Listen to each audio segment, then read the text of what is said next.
Сәлеметсіз бе? Бүгін біз барымызге таныс, бірақ көбіміз бетпе-бет келуге жүрексінетін бір сезім туралы сөйлеспекпіз. Ол қорқыныш. Ал оны қазақтың дана оғымы тәуекел арқылы қалай жеңуге болатынын бірге талқылайық. Егер жауабыңыз иә болса, уайымдамаңыз. Сіз жалғыз емессіз. Шынында да, бұл көптеген адамның алға жылжуына кедергі болатын өте таныс сезім. Ендеше, осы тақырыпқа тереңірек үңіліп көрейік.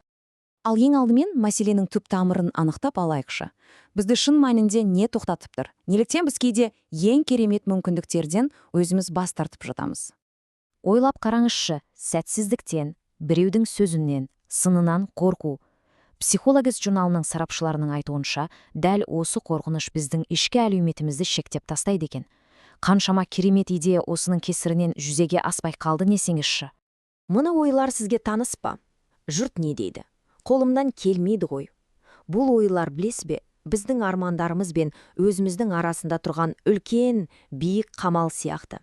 Оның ар жағында не күтіп тұрғанын білгіміз-ақ келеді, бірақ сол қамалдың қақпасын ашуға жүрексінеміз. Ал енді сол қамалды бұзатын кілтке келейік. Ол тәуекел ұғымы. Бірден айта кетейін, бұл жай ғана орысша риск деген сөздің аудармасы емес.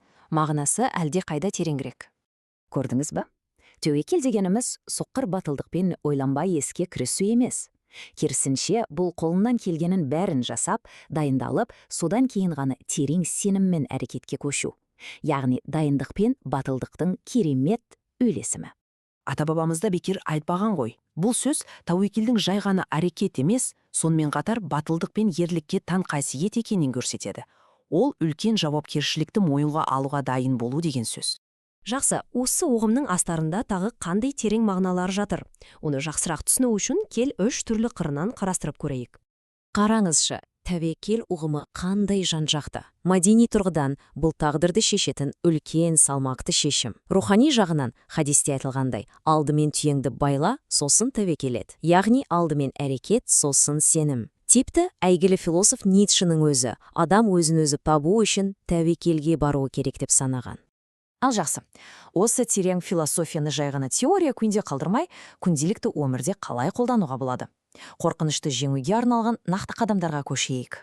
Міне, Эрнур Кейзеттің психология ұсынған кеңестерге негізделген 4 қарапайым, бірақ өте тиімді қадам. Ең маңыздысы кішкентай жеңістерден бастау. Кафеде жеңілдік сұрау сияқты. Бұл білесіз бе, сіздің тәуекелге бару бұлшық-етіңізді жаттықтыруға көмектеседі. Сонымен қорытындылай келе, тәуекел дегеніміз бұл жай ғана сөз емес. Ол сіздің қорқынышыңызды күшке айналдырып, алға жетелейтін ішкі қуатыңыздың қайнар көзі. Zarar.com сайтында келтірілген бұл нақыл сөз қандай дәл айтылған? Тарихтағы кез келген олы жетістікті, кез келген жаңалықты алып қарасақ, оның артында міндетті түрде бір кездері жасалған батыл шешім, яғни тәуекел тұрады. Ал енді, осы сұрақпен сізде біраз ойлануға қалдырғым келеді. Ол үлкен бизнес ашу немесе жаңа мамандықта игеру болуы мүмкін. Немесе бәлкім жай ғана көптен бері айта алмай жүрген сөзіңізді біреуге айту шығар. Қайсысы болса да қорқыныштарыңызды жеңіп, сол үлкен қадамды жасауға сәттілік тілейміз.